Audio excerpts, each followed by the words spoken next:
Hi, and welcome everyone to this session of Stroke Support India. Just a quick introduction to what we are. We are a stroke patient support group in India, essentially with the purpose of motivating and inspiring other various stroke affected on similar journeys, as well as the caregivers, and also raising stroke awareness. We started somewhere. The background to that, little bit of a background. My mother suffered a stroke in 2006, and she was bedridden for the next 6 years. During that time, I found that there's nothing, literally no information on stroke in India. We started a website in 2013, but it really took off somewhere in 2019 after I retired from my full-time job. I'm not a doctor. I'm not a physiotherapist. Background-wise, I'm an engineer, essentially on the sales side. Worked in India as well as other countries, and then somewhere in 2019, reduced my working engagements considerably. So that's about us and Stroke Support India. Of course, we have our website. The links are there. You can always find more about us from there. And we are active on various support social media channels also. And it's wonderful today to have Ralph. Ralph, did I pronounce your name correctly, I hope? Mm-hmm. Yeah, Ralph Preston. Ralph Preston. It's wonderful to have him. And he has been an inspiration for me also when I started off, joining his group and learning from there. And the wonderful efforts that he's making by various communities, the Stroke Buddies website, as well as the Facebook groups. So it's wonderful to have you, Ralph. We'll just have a small chat, a general informal chat. And then, of course, everyone is welcome to join in, either in the chat or in unmute themselves as and when they would like to say something, and we'll take it further from there. So, great, Ralph, over to you. I'll just stop my video. I'll just remain in the background someplace. There you are. And I've put the focus on to you, Ralph. And let's start with your life before your stroke, Ralph. I know that you were a photographer, but that was not your profession. Were you doing something else as a... Well, I had a leather shop from age 18 to 28, and then I got involved in video, and I'm still involved in video 45 years later. When I had my stroke, I had sold my video production company, and I was semi-retired. Not really. I was working on the road in video. I was also living in the North Carolina mountains, and I was doing a lot of conservation photography with the local land trust. And I was 58 years old when I had my stroke. I had a right side hemorrhagic stroke, left side affected. It was in my thalamus. I didn't know where it was until about a year ago, even though I professed to people that you should know where it was. I made a pretty good recovery, and I decided pretty early on to start seeing if I couldn't make other people's stroke recovery journey easier. And like you said there were no resources in India. The resources here are somewhat limited. They were more limited then. I mean, the medical community offers us some, physical therapy, and we have neurologists and things like that. We have a lot more neurologists than you do in India. I looked it up one time. I think there's only one neurologist for every million people in India. I thought it was bad here, but it's a lot worse there. But the one thing that I didn't see was a lot of recovery resources. You know, you only go to your physical therapist so much. Now, I mean, I try and get people to work with their physical therapist in a different way, have a relationship with them where they ask for homework and do the homework and really be a good student, because you'll get a lot more out of your therapist that way. But the thing I didn't see was I'm a video guy, so I wanted to, my TV's up there, that's what I'm pointing at. I wanted to, like, you know, watch my TV and do exercises along with it and that kind of thing. I could not find a single stroke video on YouTube. As a video professional, I had a YouTube channel, but I obviously before the stroke, I used it for getting work. So I was familiar with YouTube, and I searched and I couldn't find a single one. Now there are probably 1,000 people with stroke YouTube channels. I've got 324 stroke videos on mine, and I couldn't find a single one 15 years ago. So I think it's a worldwide situation. You know, they're ahead of us both in India and the US and Europe, but there's still, we don't get what we need, because the medical community only provides us with what, in our country, with what insurance will pay for. And that's kind of true even in countries with socialized medicine. England, for example, they say everything's free, but we have to wait forever. I have friends in Canada who complain. So the whole thing is controlled by either governments or insurance companies, and both of those tend to, because of cost, limit what's available to us. So I kind of came up with this concept of if they don't give us what we need, we'll figure it out for ourselves. Because I saw 800,000 stroke survivors in the US. There are 800,000 people have a stroke every year, one every 40 seconds. And without any resources or any kind of coordination, they send all those people home to reinvent the wheel for themselves. That seemed crazy to me. Why aren't we banding together and sharing resources and making this journey easier for everyone? So I started out giving motivational speeches, and then I moved into helping people one-on-one. And then I moved into Facebook groups about 7 years ago. And between all the groups I've got about 28,000 members now. It's kind of ironic, because it took me, I started the first Stroke Buddies group with 20 people, some of whom I just invited them. And a few of them dropped out in a few weeks, and it took almost 2 years to get to 100. Okay. And then it took only about 4 or 5 months to get to 1,000. And anyway, so numbers are good. I've got this basic, I don't live by the numbers, but I got this basic idea that if we put together a community that's large enough in terms of the amount of numbers, say 100,000 people, that the medical community and advertisers and various groups would start listening to us, and then you might really be able to get something done, because unfortunately, to get anything done in this world, it takes money. And I've been using my money for last 10 years, and I'm kind of tired of it. So I started a nonprofit, and I'm hoping eventually, I have no idea how far I'm going to get down this get with this dream I have, but I would like to somehow fundamentally change the resources that are available to us as stroke survivors. So that's how I got to where I am here today talking to you. Right, great.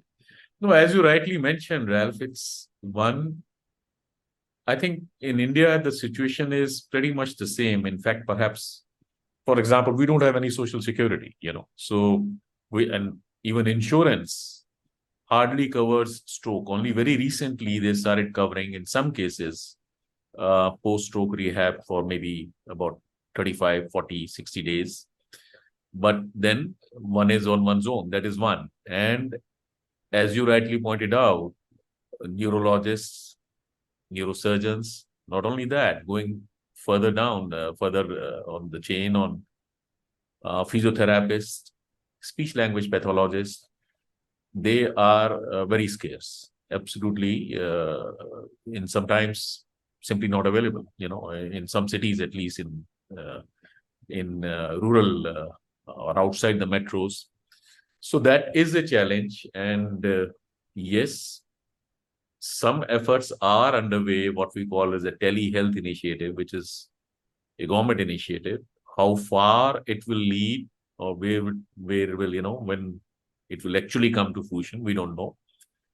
But yes, some models are being talked about. And then, of course, one is on one's own, like you said, various sources from the YouTube channel, or like we sometimes do have physiotherapists coming in for a series of sessions. We have had them. We are trying to have right now, in fact, we have been having for some time, speech practice sessions via both SLPs as well as the affected and the caregivers themselves. But it's a challenge, as you rightly said, and perhaps you have also observed, since everyone's journey is different, there are some commonalities, but stroke is unique in the sense that everyone's journey is different.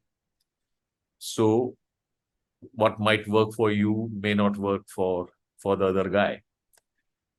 And getting to that point as to finding out what may work, particularly after you have reached a plateau, you have reached a certain level and then you're not getting anywhere from there. So that does remain a challenge. And both the private enterprise as well as groups such as ourselves, we are trying to work our way around it and see where it leads. So coming to your experience, you have said that you have about 28,000 members now in different, I would imagine they are all over the world because the net knows no boundaries. What has been your experience? The series of videos that you put out, do you get feedback from the affected as to how it has benefited them and it has helped them? Do you get that often? Yeah, I get some. In fact, Marilyn Belton joined us. She almost always comments on my videos. I don't get as much YouTube commenting and action as I might like. I don't really know how to increase it. You and I are both in the same boat in the sense that, we have got a big dream and don't know how far we'll get there, but that's not a reason to not do it. Absolutely. How do you move an elephant? You keep pushing. So I keep trying to learn about YouTube and tweaking my YouTube channel, and I just keep at it. I'd like to have more interaction on YouTube, but I answer, of course, I get notified of every comment, and Marilyn will tell you I answer every single one of them that she's of hers and all others. So, but I do get I get more feedback about the videos in the groups. I started out posting videos on Facebook, and they're just really hard to find. And the way Facebook works, it's a big chat and everything gets pushed down. Now, there is a videos tab, and I was telling everybody, just look to the left and click on the videos tab. Well, about a year and a half in, somebody told me, I don't have a videos tab. That prompted me to test what was happening on Facebook on 6 devices. So I tried it on an Apple computer, a Windows computer, an iPad, a regular tablet, iPhone, and Samsung. What is it? The iPhone and the other types of phones. And guess what? I got 6 different displays, and some had video tab and some didn't have a video tab. And I realized, you really can't give people directions if you don't know what kind of device they have.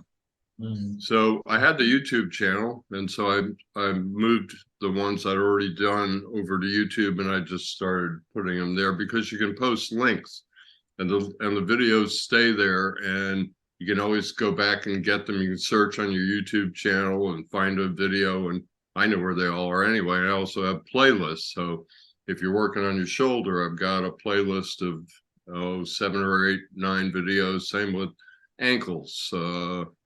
The hand, I've got 14, and walking, I've got about 30. So I can also point people, if they say, I'm trying to work on drop foot, I'll just drop them the Walking Better playlist. So, and in the groups, I get a lot more feedback because I post the links there, and then people will come on to Facebook where they saw the link and say that was really helpful rather than put it on YouTube. I don't really care. I'm trying to bring resources to people. It's like you probably feel the same way. It's not about me. It's about trying to collectively figure out a better way to go about the stroke recovery thing when we all get our lives turned upside down. Absolutely. And so I just keep at it. I have a saying that I say about recovery, because somebody was going to wait for their shoulder to get better before they were going to work on their hand, and their hand was working. I said, no, don't do that. Work what works. So it's the same thing in all of recovery and with what I'm doing. I just try and figure out what's going on and work what works. So I'll take I don't do it for the comments. I'd be lying if I didn't say when I wake up in the morning, somebody I had never heard of says, wow, you've had a big influence on me and my recovery. And I go, who is this person? I have no idea. And that's great. And that's why I do it. But I don't specifically do it for the comments. I do it to, well, I turn a lot of things into language that I repeat again, like work what works, because that's something you can remember and sticks with you. So the thing I say about this is I'm trying to be the person that I wish I could have talked to after my stroke, but they did not exist.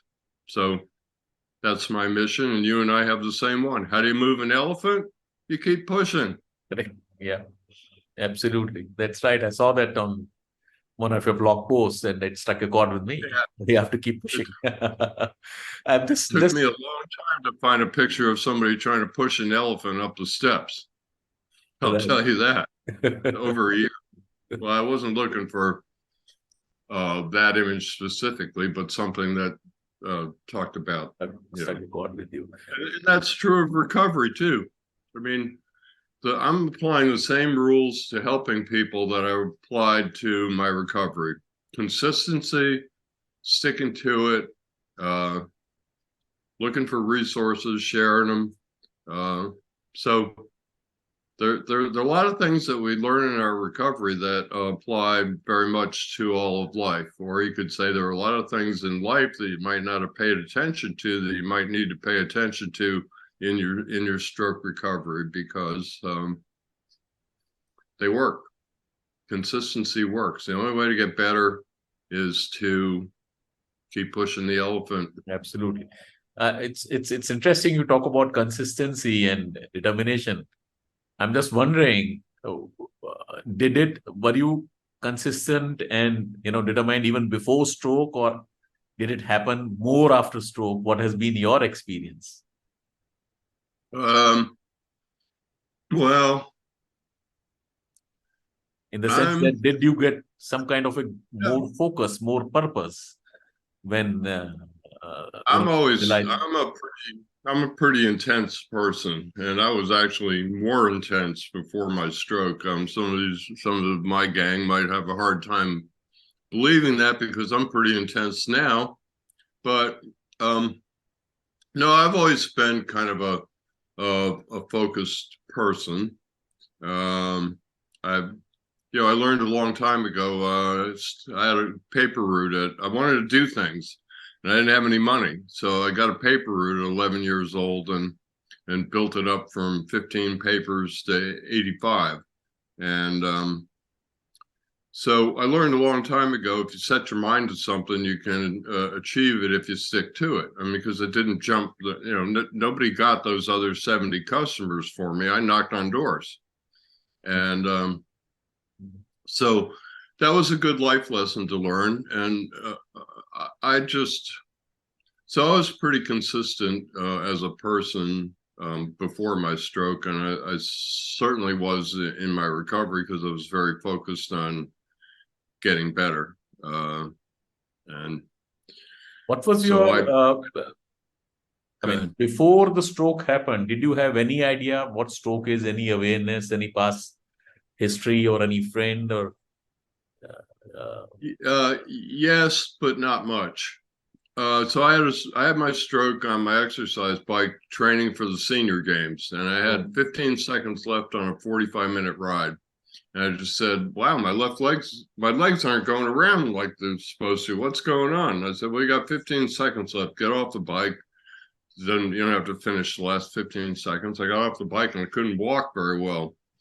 And my left leg, first step I took, I raised it almost a foot off the ground. I went, whoa. So I said, well, try not to lift it so much. So I dragged it on the floor the next step, and then I lifted it too high. And I went over to a chair and I called my wife and I told her I just had a stroke. And I called my doctor and said, I just had a stroke. And so you could make out that it was something called stroke which was happening to you. So I knew enough. Yeah. Well, what happened was I asked my wife to when I ride a bike, my hands both go numb, but my right hand started to come back like normal. My left hand didn't. Wouldn't come back. And then I noticed some of it on the other side of my body. And my wife brought me a glass of water, and I put the water to my lips. So I knew I had a stroke. I knew it was absolutely a stroke because my lips were actually still numb 15 and a half years later. I feel like I just came from the dentist and got Novocaine on one side. You know, that where you feel like your lips too big, it's fat, and you feel like you're not talking right. Well, I got stuck with that, but I got rid of a lot of it, and so I actually consider myself fully recovered. If I walk 4 or 5 miles, I start getting tired, and you can see it in my gait. It's not perfect, but so many people are trying to go back to the day before their stroke, and you can't do that. You can't do that even if you didn't have a stroke. I try and tell people, imagine two twins. One has a stroke. 6 months or a year later, that the person had a stroke wants to go back to the day before they had their stroke. Well, guess what? Their twin can't go back to the day before they had their stroke. Time marches on. Yesterday's in the rearview mirror. You can learn from yesterday, but dwelling on it is counterproductive to stroke. And that's not something easy to tell somebody that just had their life turned upside down. They don't want to hear it. And so, that's a lot of what I try and do. I try and cut through with either individuals or in the group with the idea that, you have to move on. So, Michael J. Fox, who has Parkinson's, similar neurological disorder, says something about acceptance isn't giving up. It's recognizing the reality of what's happened to you and doing something about it. Absolutely. So it's plain and simple, but stroke survivors often have blinders on. They can't let go of the old them. And so, while neuroplasticity lasts a lifetime, you have more of it closer to what medical community refers to as the insult, the stroke. So you have this period of spontaneous healing for 6 months or a year, depending on who you talk to about it. And that's why the doctors, unfortunately, because I think they do us a real disservice, most of us, a real disservice when they say, most of what you're going to get better is going to happen in the first 6 months. Well, stroke survivors, first of all, hear that as not like most of what's going to happen. They hear it like you're only going to get better for 6 months, period. Then like a door is going to slam shut in your face. Well, first of all, that's not true. It's typically not what the doctor said, but you're in this like all or nothing situation where you have a hard time. Well, you just had your life turned upside down. So it's difficult. So a lot of I think it's important to try and help people over that hump. Absolutely. We also Because have the same, issues cropping up again and again. Whenever anyone I'm interacting with, I mean, this is pretty common. 6 months, 1 year is all you have got. And repeatedly we have to bring it forward that no, life goes on and recovery goes on, as long as one is making efforts, and that is in our group also. We have had people, in fact, who have stopped therapy, who have again started therapy after maybe after about a year, and now trying to recover. And as long as they make efforts, I believe they are, as you know, we are recovering to that. Another thing that I just wanted, since you have so much of experience, have been interacting with so many people, any thoughts on alternative treatments? People talk of, for example, acupuncture. They talk of, I don't know, some medicine oils. okay, How is it in the US or from where you are? I can talk about this because um, I'm a believer in alternative therapies. I'm a believer in trying different things that whatever works for you. I'm not a big believer in there just isn't any magic bullets out there yet. I mean, stem cells and things. People chase after magic bullets because they want to go back to the day before their stroke. And what they don't realize is even if they figure out how to make stem cells work, which they have not done yet, they've had minor success in a couple of trials, and it's not available. You have to get into a trial. Here, you can't get anything unless the FDA, Food and Drug Administration, approves it, and they haven't approved it because nobody's made it work.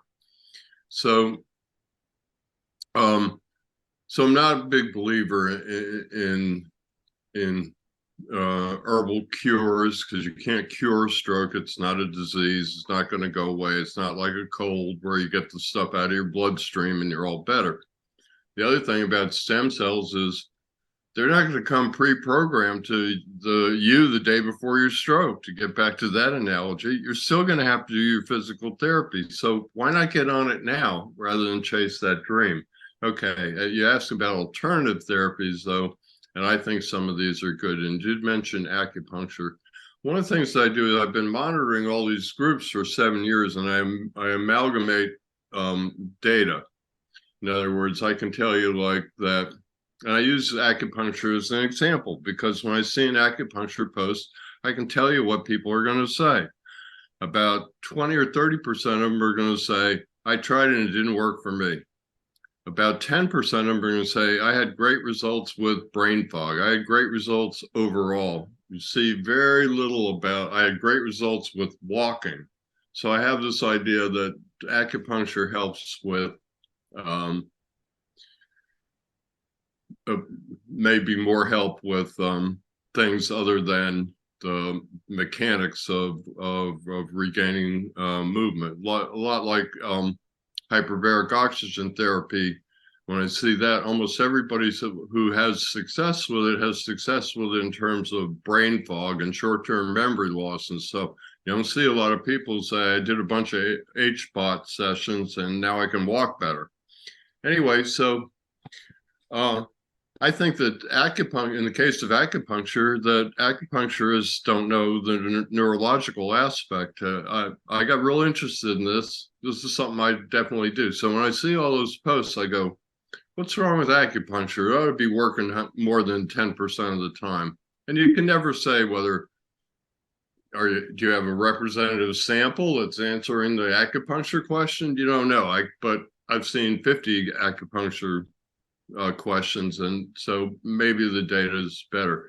But I got interested in why doesn't it work, and I looked up neurological acupuncture. Well, didn't find much, except I did find a guy in Albuquerque, New Mexico, and he and his wife revived the ancient Chinese. Had apparently been left alone for a couple hundred years, and they revived neurological acupuncture, and they did it in the United States, and they're training people worldwide, and they've trained 300 people. So when somebody is going to ask me about acupuncture, I'm going to tell them, go to Dr. Jason Howe's website, click on the map, click on your state, find a neurological acupuncturist. Just like, I don't think a neurological physical therapist is a necessity, but I've had some good ones. And I think that when you understand how the brain relearns, that can be a real positive. I've also had some breakthroughs that were unexpected with regular, orthopedic type physical therapists. So back to alternative therapies. I can jump around a lot, but I remember where I am. We have a group called Wellness After Stroke, and we also have one called Nutrition. And so I consider nutrition an alternative therapy, because if you don't take care of your body's not going to take care of you. The other thing is, as I've learned more and more about this, people go on antidepressants. They don't produce enough serotonin.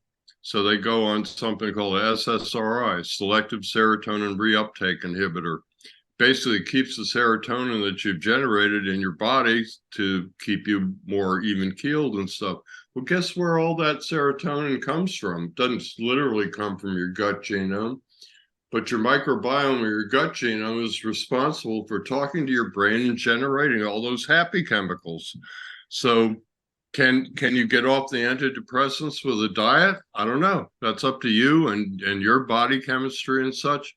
In both those in the wellness group, we have a disclaimer, I don't worry about, I work with 15 people locally. I never had anybody sign a release. I don't worry about getting sued or anything, but I did write a couple disclaimers for a couple of groups. Wellness is one of them, because I don't want anybody to think that we're trying to promote get off all your medication without talking to your doctor. Now, if you want to talk to your doctor and your doctor's in agreement and you're doing things that make he or she see that you're making progress in ways you might be able to reduce your blood pressure medicine or get off of a cholesterol medicine or whatever, that's fine. But I don't want anybody to think that, you come in the group and you throw out all your pills and, because you're going to end up in trouble if you do that. So what alternative therapies do I like and find work? Well, we have a breath class. We're going to do number 48 this week.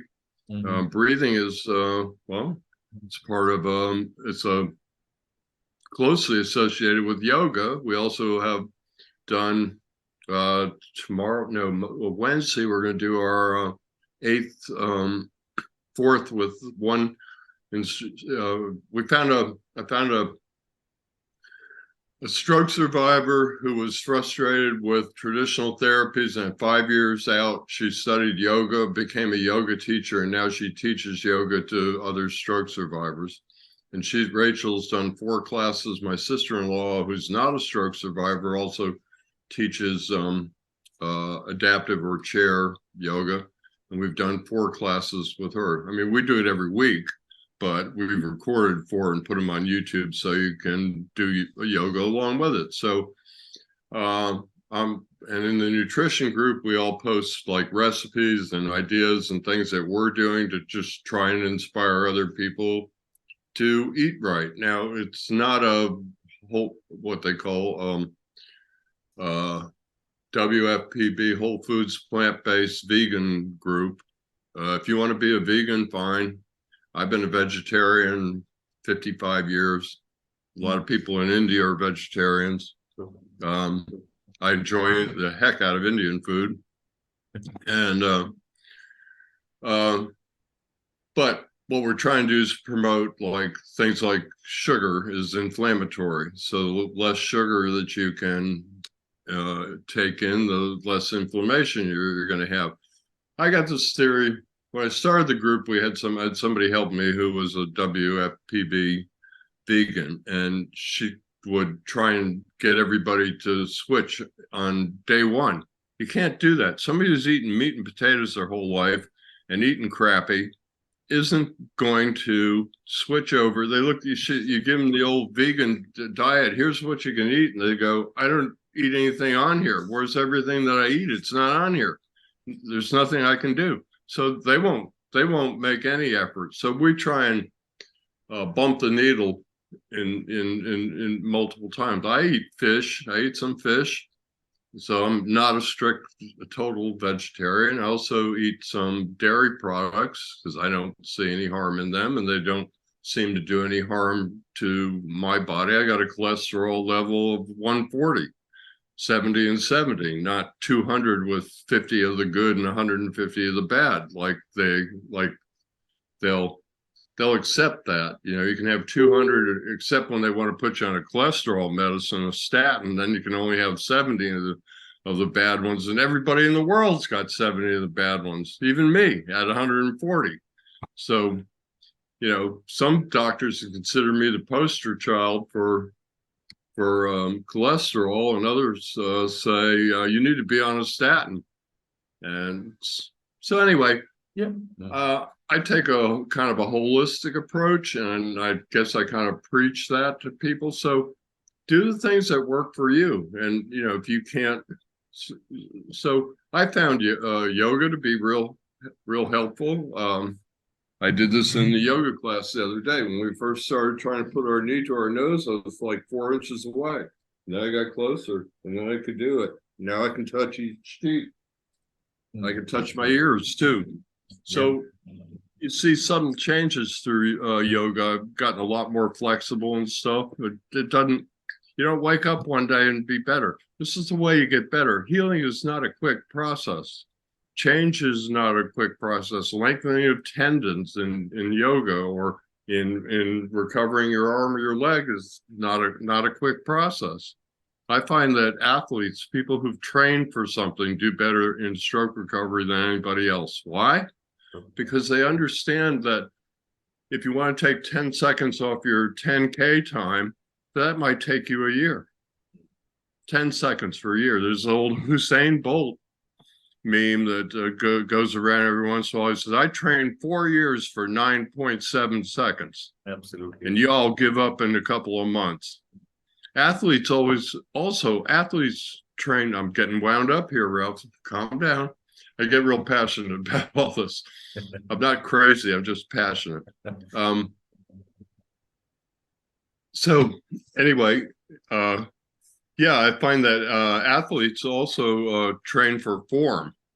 That's something that I try and profess to a lot of people. People go for speed and distance. I want to walk faster. You know what I tell them? You want to walk faster? Slow down, work on your form, get your form down straight, and you'll automatically walk faster. Winnie's shaking her head because she's done it. She's slowed down, and when you don't work, when you train for speed, the other thing is you go really fast. I did it a few times, and I would lean too far forward, and I went to stop walking. I couldn't stop. I'm leaning forward to get that speed, and I actually dropped to my knees and skinned my knees one time. Not badly, but I said no. In the beginning, I had to start over again, not completely start over, but I had a physical therapist that told me to go for distance. So I could walk 4 miles, but I had this tremendous limp and hip, what I call hip dip. And I called back to the rehab hospital, and they said, slow down, don't go for distance, go for form. They also told me walk on your toes if you can, walk on your heels if you can, walk backwards if you can.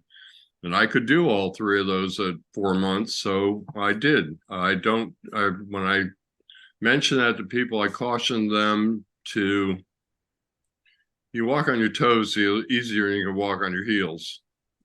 So maybe you ought to have somebody around you the first couple times you try it.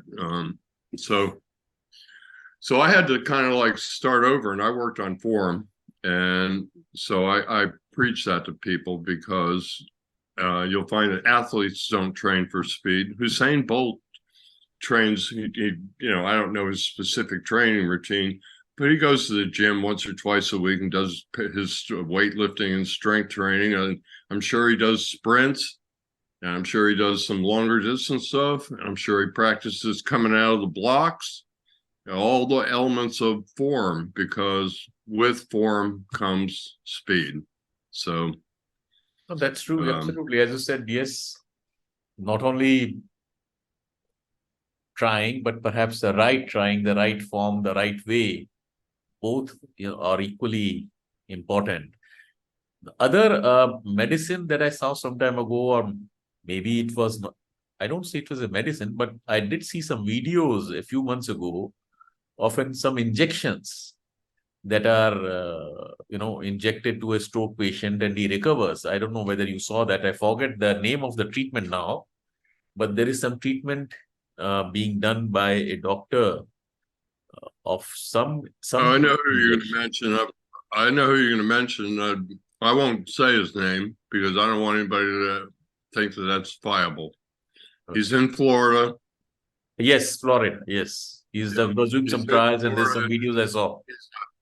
He's a dermatologist. Oh, Yep, okay. look it up. He's a dermatologist, not a neurologist. Mm-hmm. He's using a medication off label.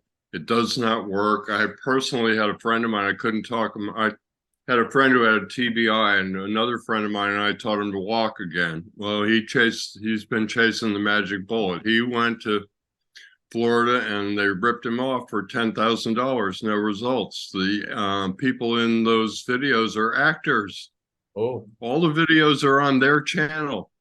They're mm, not on a. You try and find one of those videos, it's not on their YouTube channel. What right. does that tell you? Mm, Um, the mm, other thing is, I've been monitoring him. I fight against him. mm, That's why I won't say his name. I've been fighting against him for 6 years, and I've got probably 60 or 70 comments from people who actually went. Not a single person in 6 years has ever said, I got results. The closest it came was, I noticed that I was better at whatever, but I really think that had to do more with my routine and my recovery than it did with getting the shot. mm. And he's going against the blood-brain barrier by turning people upside down. I mean, it's just stupidity. And unfortunately, there are a lot of stroke survivors out there they're grasping for straws. And Absolutely. the straw you need to grasp for is the get off your butt and away from the computer. Stop asking Dr. Google. Stop looking for the magic bullet, and get to the counter and start marching and doing squats and doing sit-to-stands and walking. So that's you can't reverse stroke. I mean, maybe there's something out there 100 years from now, but we're not. I mean, even stem cells, like I said, they're not going to come pre-programmed. And what they found in the two studies that I put some faith in, and they were done by Stanford University, world renowned, Mayo Clinic, world renowned. They found that stem cells die. They inject them directly. You can't put stem cells in somebody's arm and expect them to make it to the brain. Some of them, they give them to you orally. Your stomach's going to digest them. It's just silliness. I found clinics I called a clinic in Colorado that said they used FDA approved stem cells. Yeah, they do, but they're not FDA approved for stroke. Mm. And you have to really press them to find out that. And I did, because I do some what I call secret shopping. I called them up and said, I'm a stroke patient and I'm interested in this treatment and whatever. And I got them, believing that enough that I could say, well, tell me a little bit about these stem cells. And I said, because, then I eased into where I let them know that I know a little bit more than a secret shopper might. Because I was researching this. It's how I found you. And the FDA doesn't approve stem cells for stroke. Well, now what are they going to say? So they told me, well, they're FDA approved, but not for stroke. Mm. But you have to hammer on them to find that out. So all these magic bullet people think, I'll just go to Colorado and get FDA approved stem cells. No, you won't. No, you won't. All that energy would be so much better put into going to the counter and marching and doing squats. I mean, but I can't make everybody. These guys will all tell you I do my darndest all the time to try and drive this point home. No, but absolutely, as you said, yes, uh, there are no shortcuts. Right. There you One go. has to keep on trying, keep on pushing the elephant, as you say, and that is the way forward. And yes, we even in our group we have had some great recoveries. We have people who after stroke have become bodybuilders. We have in fact couple. We have one who has become a marathon runner. So but yes, one has to keep on trying, keep on trying. I'm seeing a question in the chat, and then maybe we'll open to others also. Hema Priya says, how do I improve my walking? Should I keep walking or keep exercising? Okay. That's a very interesting question and a very good question. So one time about 4 or 5 years ago, I tried a little experiment. Experiment's maybe the wrong word because the person agreed to it. And I wouldn't experiment on anybody in the literal sense of the word. So I had somebody who wanted to walk better, and I was coaching him. I coached a lot of people through Messenger. And so I said to him, "You want to try something?" He said, "Sure." I said, "Don't intentionally walk." I mean, by intentional walk, I mean setting out to go walk your mile every day, like when he does. Work on all the pieces. And he did that for 30 days, and his walking was better at the end of the 30 days. Now, I'm not saying everybody should not walk, but here's the thing. I thought of it earlier. This is it's kind of a big subject, but I'll try and nail it down as quickly as I can. Okay, so the mechanics of walking involve a lot of different things. Bending your knee, landing on your heel toe pronation, pushing off your toe, not hyperextending your knee, having enough upper leg strength to be able to lift your leg up and bend your knee, because that's usually where a lot of people, most people have hyperextension issues with their knee, have a weak upper leg, and you can't always correct it just by doing fixing your weak upper leg, but it's a big help. So there's a lot of mechanics involved in walking. So when you walk, when you first do your sit to stands and you start walking, you're going to have some bad habits.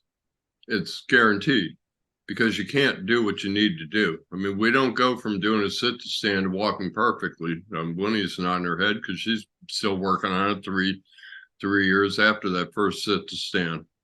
And so, but what I found was that bad habits are really hard to get rid of. So you don't want to do anything that develops a bad habit. On the other hand, you do your first sit to stand and you start trying to walk with a walker or cane or whatever, and you can't do it. I mean, you just don't have perfect gait. So you have to accept certain things. So I think that what you need to do is, well, I tell people a couple of things. Learn all you can about the healthcare system, because you have to be your own patient advocate. Learn all you can about physical therapy, because you're going to be doing it on your own sooner or later when your insurance runs out. Have a different relationship with your therapist than most people do. A lot of people go in and go, "I'm here, make me better." And the people that get better are the ones that go in and go, "What can I do at home so that I can get better?" And they get homework and they do the homework and they come back in and they demonstrate that they did the homework. This is really important, because then your physical therapist goes, "Holy cow, he actually did what, or she actually did what they said they were going to do." So that makes you into a person that they want to work with, as opposed to the "I am here" people.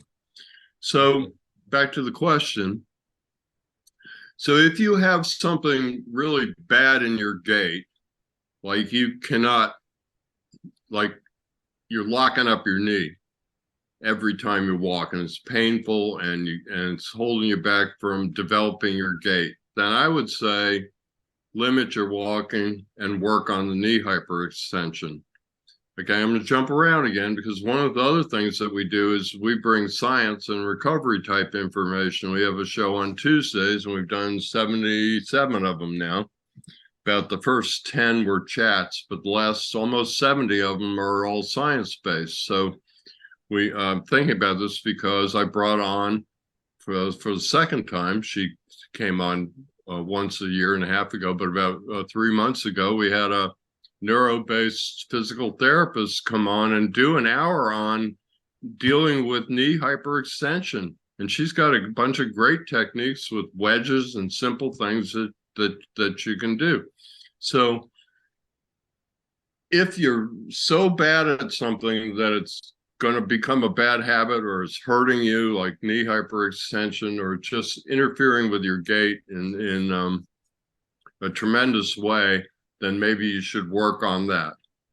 But also maybe you should cut your walking back, but still try and do a little bit of walking so you can see if the work that you're doing on getting rid of hyperextension, for example, is showing up in your gait. Because if it's not, then maybe you ought to be looking at doing something else to get rid of the hyperextension. I know that's a complex answer, but it's a really complex issue because, we're doing 20, 30, 40 things when we walk. And you can't do a sit to stand and then just go do them all like before. So I think it's real important to pay attention. People who have good body awareness do better in stroke recovery. Is it something that you can develop? Yes, I believe it is, but I also believe some of it is either innate, born in us, or we've developed it pre-stroke to our advantage that we can use it post-stroke. But I've seen people develop who had very little body awareness, pay attention, and develop some. Because if you can't pay attention to what's going on with your body, how are you going to fix it? So, and you said you had a neuro someone come up on your show, which you have put on the YouTube channel also. A neuro specialist in walking, someone like that you mentioned just now, came twice. Well, Shannon Cobb is a neuro PT. She's appeared twice. Okay. My friend Mitch Raymond I also like people who had a stroke who are professionals. I call it both sides of the bed. In other words, I've laid in the bed, and now I'm standing here talking to you about what my experience is like laying in the bed. So Mitch had a stroke at 6 years old and became a physical therapist. We had David Dansereau on, he was a sports nutritionist, became a physical therapist, had a stroke, returned to his physical therapy practice, and that wasn't good enough for him, so he ran 2 Boston marathons post-stroke. Yeah. Let's see, who else? Sherry Morant has appeared twice. She's an occupational therapist who had a stroke, and she said that in the first one, she said that it fundamentally changed her approach with her patients because all of a sudden she'd had the experience herself. We have Dr. Hetzler, who's a neuroscientist who had a stroke. You had him on. You probably discovered him through Stroke Buddies. He's a vast wealth of knowledge, and he understands both sides. He's not a physical therapist. He'll make that bad joke about, I'm a doctor who doesn't help anybody. But the neuroscience information that he has is very valuable. So, and we've also had other non-stroke survivors. I've had Patrick Reese do a thing on walking better. He's a PT in Texas. We had Tom. It's Tom's. I'm thinking Bobath. These videos one can find on your channel. Let's say if suppose someone searches on, let's say, walking. So yeah, these videos will come up, right? I would imagine. Well, okay, like Walking Better. I have a Walking Better playlist. A playlist. Out of the 30 videos, about 26 of them are. I need to check and make sure that Patrick Reese is in there. About all but about 4 of them are exercises.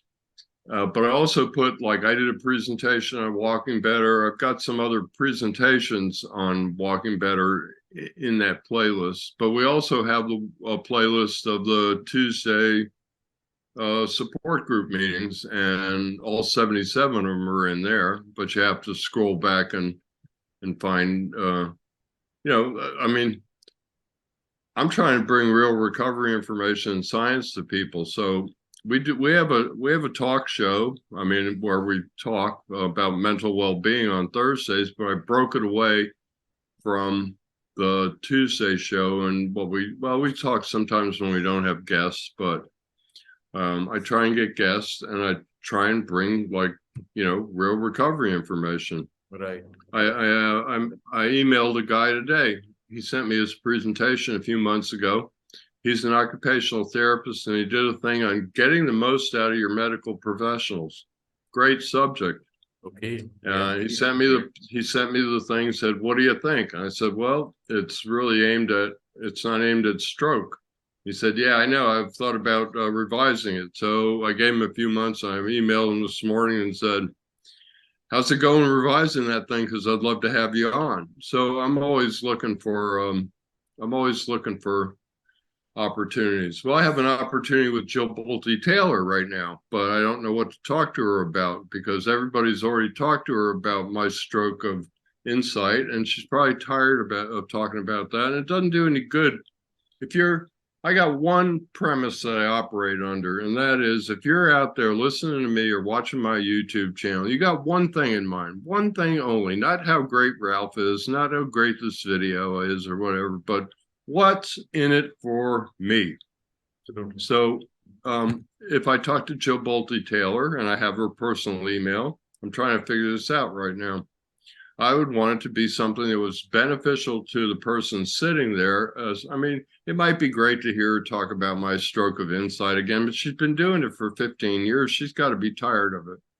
And so I thought about talking to her about a thing about brain banks and donating your brain. I'm actually going to write to her and just tell her the truth and say, "Can you point me to some things that you're doing that we could talk about, or could you suggest some subjects that would be useful to people listening to you in terms of their recovery, not in terms of," and I would never say this to her, "not in terms of how great your book is, or what a fabulous recovery." Over the years, she would have developed quite useful insights about her stroke recovery as well as what to do. So yes, I think right. If you ask her what she wants to talk about, maybe you will get some interesting ideas from her. I haven't found anything of hers, and I'll admit I haven't specifically looked as hard as I might, but I haven't found anything of hers where she's talking about those kinds of things, and she has to have some insight into that. She's a neuroscientist who had a stroke. Yeah. So and she went through the recovery herself. So Dr. Hetzel will tell you, I'm not a physical therapist. I'm a doctor that doesn't help anybody, but he also chimes in sometimes and goes, "In my recovery, I found that, when I sneezed and fell over," and he did this 2 weeks ago. When he grabbed the doorknob because he was going to sneeze and fell over anyway, he went backwards, and he described that whole thing. So yeah, she's got, I want to find, like I said, I want to find the hidden gem. I want to find something that's beneficial to the people that are listening based on what's in it for me. This book is all fine and great, but what's in it for me? Absolutely. That's see. The fact. We live in the times that back to pushing the elephant. Right. I would just let's open this chat up to others also. I see Billy, Winifred, and Marilyn, Carla. Anyone wants to pipe in, wants to say something? Please feel free. Would love to hear from you. And Himapriya is there also. Yeah. I can never get anybody to talk, so I'll be surprised if you can. Okay, been doing good. Good what, Billy? Saratoga, today's the last day at Saratoga. Oh, Billy likes horse racing. Oh, So you can nice. always get him to talk about horse racing or the New York Mets, a baseball team. But I think it's great to have, something to beyond, let's say, stroke, something to Yeah. a hobby or a passion. As you said, uh, I Something we to have do. we have in our group people. I don't know if you know, there's an instrument called sitar. It's an Indian instrument. No, mhm. sitar is pretty close to something like a guitar, but not that. But it's a stringed instrument. So we have, I think, Shailaja practicing sitar. Earlier also she used to do it, and even now she's working on that. It helps, of course, with the finger movements, I etc. have So, I have a group for him. We have a guitar after stroke group. We got 250 people trying to wow. play. I do some specialty groups, like we've got things like gaming, because a lot of people like to play video games, and guitar. We got in both groups, we got about 250 people either trying to figure out how to play guitar with 1.5 hands, or how to do gaming with one hand. Who makes one-handed consoles? Which games are good for recovery? Which games will work with a one-handed console? All kinds of stuff. A sitar is a lot more complex than a. It has a lot more strings Yeah, it's a and difficult than instrument anyway to get a handle on. It's everybody in America knows it because of Ravi Shankar and Ravi and Shankar, the yes. the Ravi Shankar Maharishi. is right. Ravi When the Shankar. Beatles went to India and studied with the Maharishi, all of a sudden you're playing sitar on Norwegian wood for Yeah. one. Hmm. Okay, you're really testing my memory here. What other Beatles songs have I sitar forget the on? song's Anyway, name also, but yes, they did a play. lot. The Beatles, they did play that. So yes, there's a Well, the lot of. Beatles did a lot for a lot of things, like they also were the ones who, in going and working with the Maharishi, and I'm not saying the Maharishi is the end all and be all of gurus, but it's kind of like anything, when you turn towards a more meditative or spiritual thoughts, it's a good thing in my opinion. Yeah, So yeah, the that's right. Beatles did us a lot of good in a lot of ways, not just Ravi Shankar. Um, Anyway, so Absolutely. most people here Absolutely. actually do know what anybody here not know what a sitar is? Nope, no hands. Uh, Anyone else would like to pipe in and say something now that I we are do. here? I don't know if you've I been do. watching. We put a rocket on the moon. We put a soft landing on the moon recently. The Chandrayaan. I don't know if you have seen that, I saw that. Yes. right? Very exciting. I want to say Carla's got. something. Okay, go ahead. Um, when I first had my stroke, I was really frustrated, didn't know where to turn to. And then all of a sudden, I saw Ralph picture and he explaining all his stuff. And I said, wow, this is a guy that knows a lot. So I linked up with Ralph, and then he told me where to look on his playlist, and I started looking at his playlist and exercises. That really helped me. He also created a quilting group, but my hands were so weak at that time. And so we opened it up to make it bigger to sewing to get more people involved. And so now I'm trying to do another quilting more because that's my love. And so I joined this group that meets up twice a month, and we chat about all kinds of stuff quilting related. And so I am so thankful for Ralph for showing me all this stuff. And my walking has improved. I mean, as I walk, I go heel toe, heel toe. And I notice I slowing down with my walking, not walking as long, but I notice my improvement has helped a lot by doing this slow walking, because people might think I'm not walking fast, but I said, I don't care what they think because that's their own opinion. But my idea is to walk better. So I Absolutely. really like the stuff that Ralph has taught me a lot.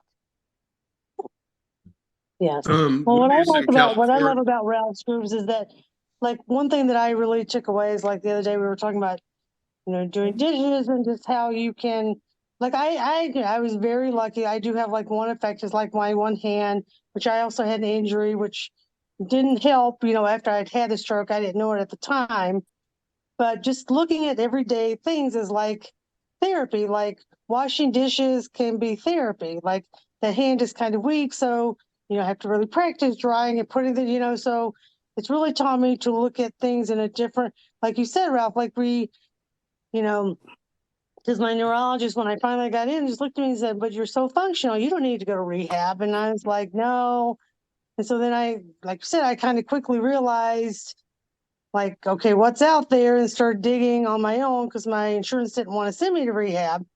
So I'm like, okay, I guess I'm on my way. And that's how I found Ralph. And then I found and so I would just enjoy anybody who's out there. Just please join us. It's the only place where, nobody's going to look at me like these poor people have had to listen to me for the last couple of weeks, like whine about how much I hate my CPAP and learning to deal with that. And I got some really helpful hints. And, no matter what you're dealing with, there's going to be somebody there who's had the same challenge, who will at least laugh with you and maybe cry with you.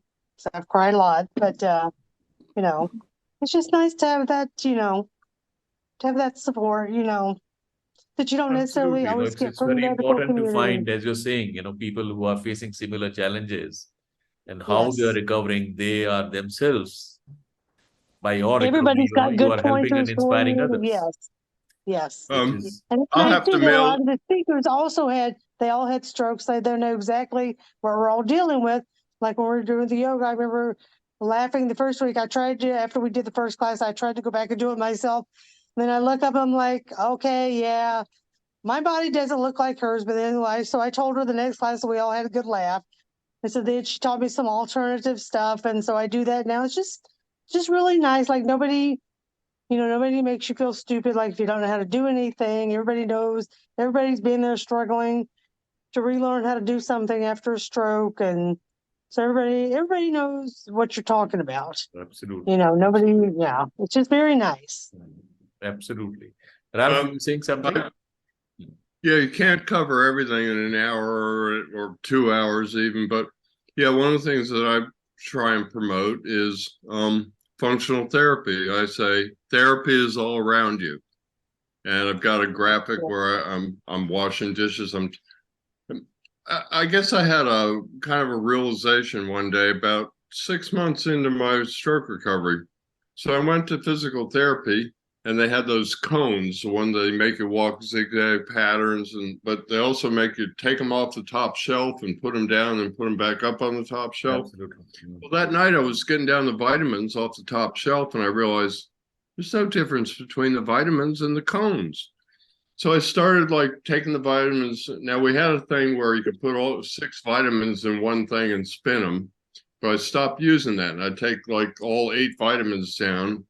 For about 2 months, I'd take them down and put them back up about 5 times before I opened them. And so that was where the kind of therapy is all around you concept came from, except I didn't invent it. I reinvented everything that's already been invented. I sat on my bed and did bilateral therapy, went into my physical therapist and said, "You're not going to believe this, but you can use one side of your brain to help the other side." And she looked at me like I was crazy, but I had invented it on the end of my bed because I didn't know about it. Anyway, so yeah, the other thing that, and then I met the guy, Bob Anderson. He and I have been promoting what we call project therapy. Doing projects around the house. Therapy is all around you. So I mean, like I said, I've got a graphic, and what am I doing? And it's a bunch of me like taking the vitamins down, chopping up onions, chopping up broccoli, washing the dishes, wax on, wax off, clean the counters with your affected hand.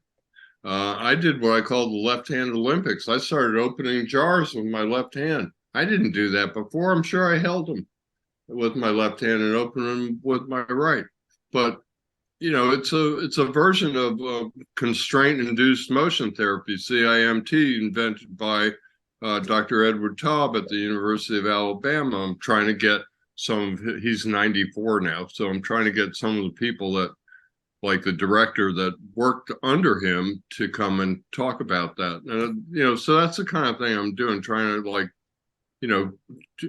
connect things in ordinary life back to the science. And there is science behind it. Functional therapy is a valid therapy. I knew the answer, but I specifically asked Dr. Hetzler about it. And then we brought him onto a roadmap that I do with William Lowe every Sunday night. We did the 60th one last night. We brought in Angelia, our breath instructor, because we were talking about breath. And Dr. Hetzler confirmed that, it's a valid form of therapy, functional therapy. So is mental imagery or mental practice, imagining that you can do it, or doing it bilaterally and then working on. So what I did is I want to roll my fingers, which I can do. And this is my affected hand. I can actually, whoa, Ralph, that was a thumb thing. I can roll them from the pinky. I can also roll them from the index finger. And what I did was I sat there and I couldn't do it very well. So I went over to this side and went, oh, that's perfect. What happens if I do both? Well, this was a lot better. It wasn't doing like I'm doing now. But I do like 5 together, and then I do 5 or however many till it broke down with my affected hand. Then I go back to patterning. I'm always experimenting with stuff. I'm a big believer in brain patterning. I don't see anybody out there, therapists or anybody writing papers about it or doing anything about it. I've got a couple of videos where just in the middle of the video, I decided I would like live on camera do something on brain patterning. Luckily, they all worked out. And I see Carly over there when I was talking about cooking and broccoli and onions and stuff. She's a believer in that. She uses, well, she's got a family and she wants to contribute. She uses cooking as a way to contribute to her family, which is something that a lot of stroke survivors feel really guilty about. Like, I'm not doing anything. I used to be like the hub of the family, and now I can't do anything. Well, get up and do something about it. And so Carly uses that to help out her family and feel like she's contributing, but she also cooks because it's functional therapy. I also think she cooks and sews because she likes them both too. And by the way, Winnie, we got a couple people are interested in the sewing group all of a sudden. It's funny because I have these groups for a while. There are only like 15 people in the sewing group, but watch what's going to happen. I don't know. I changed it. I added crafting yesterday, and we got a couple of new members. The next thing you know, I had this fitness after stroke group. There are 50 people in it 3 weeks ago. I don't know. I sometimes hit the Facebook algorithm jackpot or something. I had to make it private the other day because the spammers were joining. But in 3 weeks, that group went from 50 people to 600 people. What happened? It's been there for a year. Same thing with wellness. We had a wellness group. It was 400 people. It's going to cross 3,000 this week. 3,000. I think the algorithm works on your existing, let's say, Facebook numbers and then tries to push it up. It's a strange thing. It works on that. It's an iterative thing. As long as you're getting, of course, you're not getting spammers. That is important. Well, I do everything I can to keep them out of my groups. I run clean groups. There's no spam. There's no T-shirts. There's no herbal stuff. Carly's nodding her head. She doesn't see it anywhere. And she occasionally sees me, post stuff like, well, in the fitness group, I posted a big can of spam the other day because a picture always gets people's attention. Yeah. So I said I made the group private. If you see any more of this spam, I got rid of 5 people and about 50 posts this morning. You see any more, please report it. We've got what I'm trying to do is build a community. A lot of the groups are not communities. They're people that come in and randomly post stuff, and there's not any kind of sense of community. And I have a basic philosophy that people want to do the right thing, and people will respond to the culture around them. Therefore, it's important to keep all the groups with really positive culture. I mean, I've seen this happen. So in Stroke Buddies, one thing we try and do a lot of, but we're not doing as much of it anymore, but I could maybe do something about that. I'm kind of like the plate spinner. I spin one plate and I spin the next one and I go down the whole row and I got to run back to the first one because it's about to fall.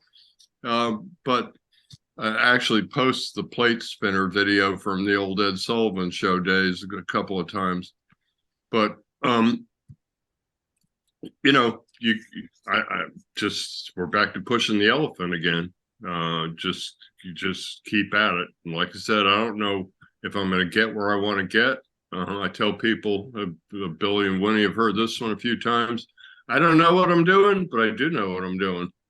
Well, we all keep on trying, And and I'm sure Facebook, every I effort don't- makes a difference. That's all that we can do, and so we keep on driving and striving. Fine, Ralph, I Facebook's think an enigma, though. we are well past our time. Wonderful chatting up with everyone, and thank you Okay. very much, Ralph. Anyone wants to say anything? Anything additional? Maybe they can pipe in, or we can close the meeting.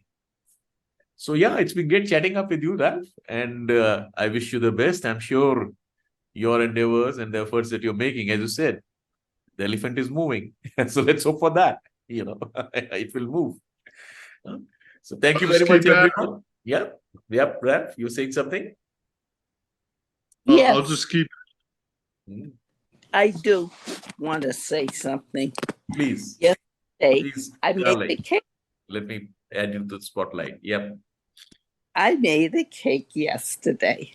Oh, And as Ralph and Winnie know, I love cooking. So after my stroke, I said, what am I going to do? I have only one functional hand, and my other hand shakes so much, my children are afraid when I have something sharp in my hand that I'm going to cut myself. So I took it out, took it early, took it slow, and now I'm up to cake making. That's from scratch, of course. And I am so proud of the cake because it has blueberries, lemons, no white sugar, no butter, zucchini, carrots. So not only tasting good, I made it. It looks good. I will post it, Ralph, on the nutrition site. Thank you. I really appreciate you doing that. The nutrition group was kind of dying, and I asked Carly and Judy Johnson and a few people who had been posting to post. And what happens? Other people come in, they see people posting the food they're making, they start posting the food they're making. That was the point I was to make earlier. People come into a community, you want them to see positivity, in Stroke Buddies, and Right. see a bunch of videos. Next thing you know, we got brand new people I never even heard of before. I might have let them in the group a few days ago, but I never heard, who's this? And they're posting videos. I see other people doing it. People want to fit in. Absolutely. People want to do the right thing. So it's real important to keep a positive community. I'm sure you do. And I know you want to close this out. So thanks, Carly, and I'll sip it. Wonderful having everyone. And thanks again to all who could join in. And of course, chatting up with you, Ralph. And wish everyone all the very best. Anytime any one of you is planning to come to India, we are around. Get in touch. Okay. All the best, everyone. I'd love to. Take care, Ralph. Okay. Bye. Bye then. I'm closing the meeting here. Thank you.